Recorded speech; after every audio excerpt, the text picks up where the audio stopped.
Hello, আসসালামু আলাইকুম everyone. কেমন আছেন সবাই? আমি আলহামদুলিল্লাহ ভালো আছি, আল্লাহর রহমতে। আজকে অনেক দিন যাবৎ ঠান্ডা লেগে আছে, কাশ, জ্বর, সর্দি। যাই হোক, আলহামদুলিল্লাহ ভালো আছে। মুখে রুচি নেই, কোনো খাওয়াতেই ভালো লাগে না। তাই আজকে অনেকদিন পর বালা চাও বানালাম। বিশ্বাস করেন বন্ধুরা, বালা চাও যখন মাখছি সাথে সাথে জিহ্বায় জল চলে আসছে, মনে হচ্ছে যে মুখে রুচি চলে আসছে। সরিষা তেল দিয়ে শুকনা মরিচ একটু বেশি করে নিয়েছি, ঝাল ঝাল করে পেঁয়াজ, ধনে পাতা ভালোভাবে মেখে তারপরে বালা চাও দিয়ে মেখে তারপর ভাতের সাথে খেয়েছি। যেমন জাল তেমনি খুবই মজাদার একটা খাবার এই বালা চাও। সত্যি খুবই মজাদার একটা খাবার। গরম ভাতের সাথে ঠান্ডা ভাতের সাথে যেই খান ভালো লাগবে।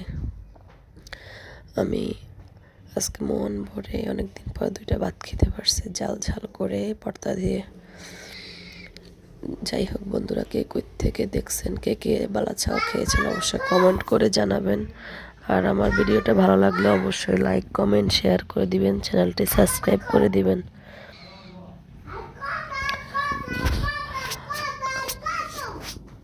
এত গলা ব্যথা করতেছে, যেমন ঠান্ডা লাগছে, কাশতে কাশতে গলা অবস্থা খুবই খারাপ বন্ধুরা।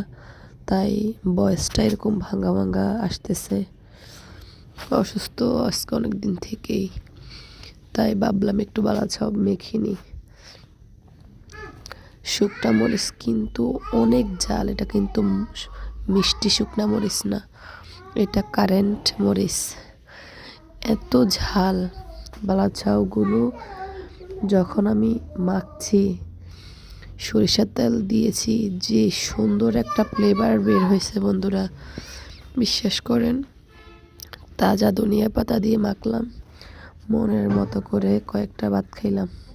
যার মুখে রুচি নাই, জ্বর সর্দি, তারা এটা ট্রাই করে দেখতে পারেন বাসায়। অবশ্যই একবার হলো ট্রাই করে দেখবেন, সত্যি খুবই দুর্দান্ত মজা হয়েছে। আমি এখন ভয়েস দিতেছি, মনে হচ্ছে যে এখন আবার খাই, জিহ্বায় জল চলে এসেছে। আমার ভিডিওটা কেমন হলো সবাই অবশ্যই কমেন্ট করে জানাবেন। আসসালামু আলাইকুম। সবাই ভালো থাকেন, সুস্থ থাকেন, ঠান্ডার দিনে যত্ন নিন।